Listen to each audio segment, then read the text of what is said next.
Hozir men sizlarga har kuni tinimsiz ishlaydigan texnikalardan bittasini ko'rsataman. Ha, orqamda o'sha texnikalardan bittasi turibdi va bu texnika FAW Tiger VR bort intentli modeli.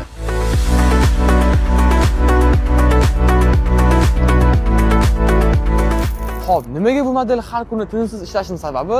Chunki bu ob-havo yuklarini umuman tanlamaydi va buni qalin tenti yuklarni quyoshdan ham, yomg'irdan bemalol saqlaydi. Va yana bitta buni plus tarafi, bunda ko'plab yuk tashay olasiz. Masalan, mebeldan tortib maishiy texnikagacha va hokazo.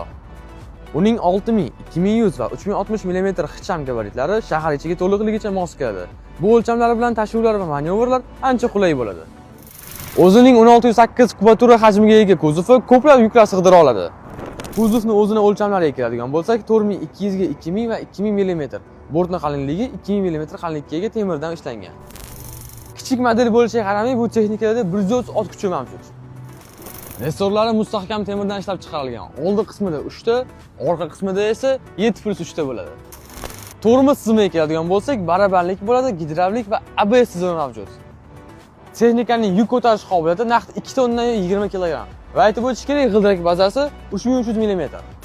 Va eng o'zimga yoqadigan joyi bu FAW texnikalarida kabina qismi bo'ladi. Bu yerda ya'ni nimaiki qulaylik bo'lsa, hammasi mavjud.